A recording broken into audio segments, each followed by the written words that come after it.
on a eu un problème et on a analysé les ressources qu'on avait pour résoudre ce problème. Et ce problème, la coéducation était une ressource. Alors on l'a mixé à notre sauce dans ce cas de figure-là et on l'a testé avec beaucoup de bonne volonté de la part des enseignants et de l'institutrice qui est en charge du projet.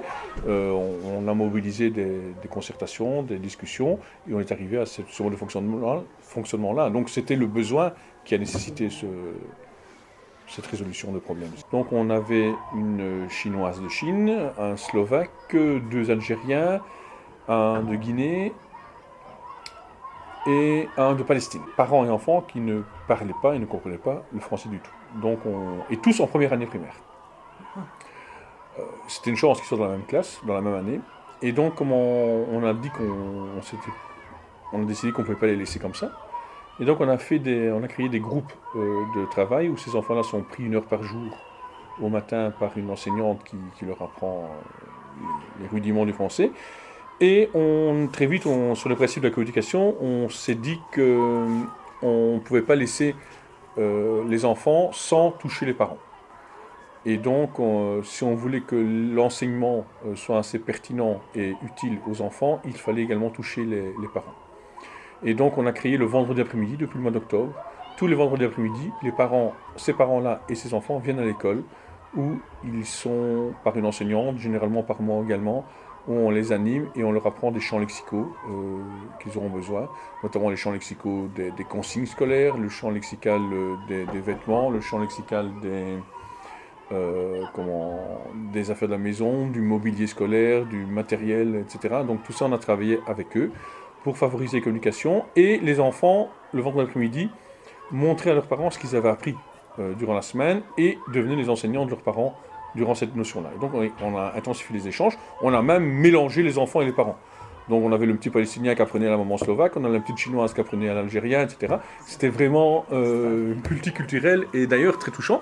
Ce qui a créé sur 3 axes des fameux progrès. D'abord, il y a l'axe de l'intégration sociale, où en venant de l'étranger, une des premières institutions qu'ils rencontrent, c'est l'école.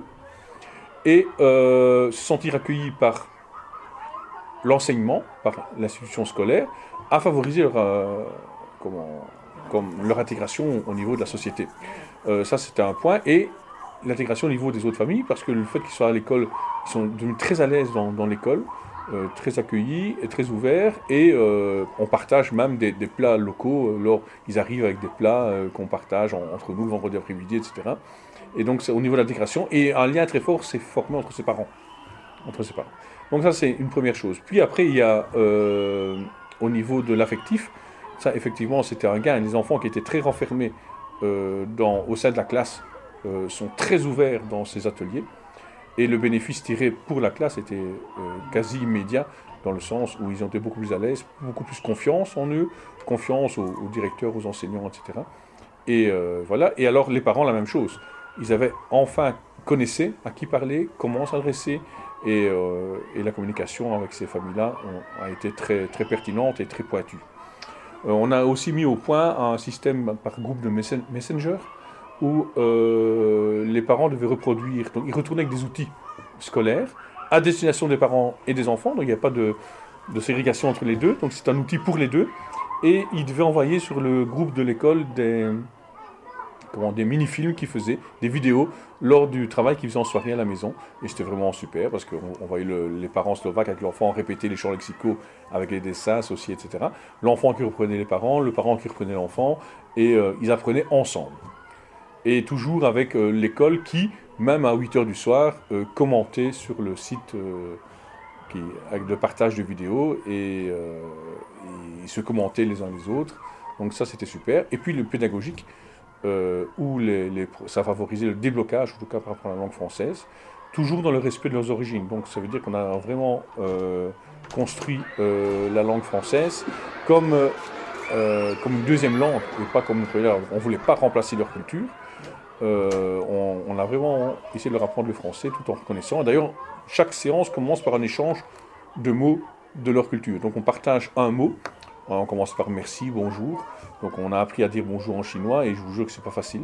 Moi, je n'ai jamais réussi. Donc effectivement, pour la chinoise dire bonjour en français, ça doit être aussi difficile.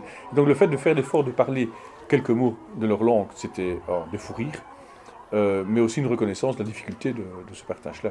Et donc vous avez le Guinéen qui a parlé slovaque, le Slovaque qui a parlé chinois, le Palestinien qui a parlé algérien, ça c'était facile.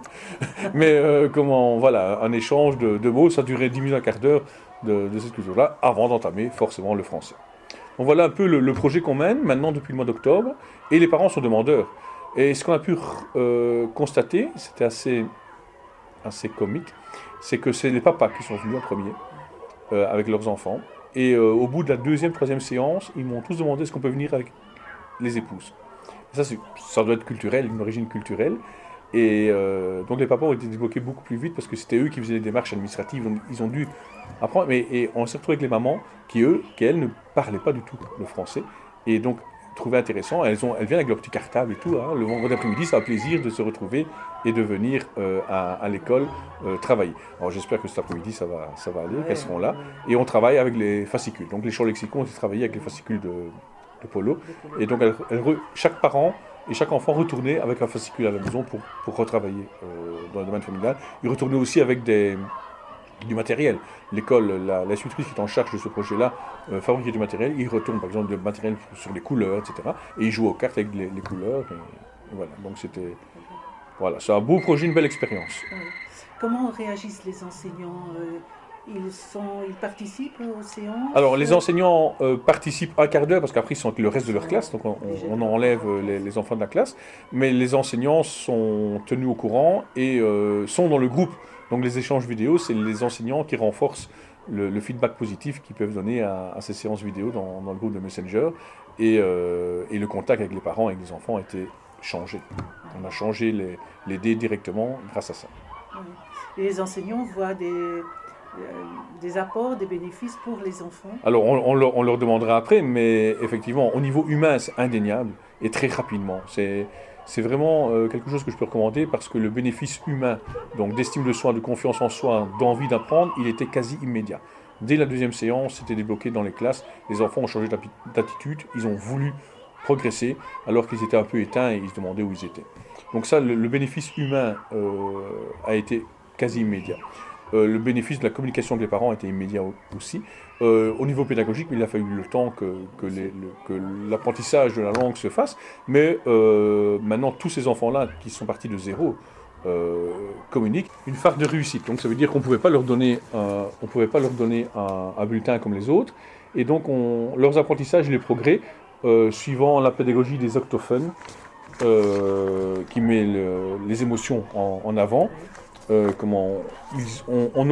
enseignants ont noté au fur et à mesure tout ce qu'ils savaient faire de nouveau, semaine après semaine.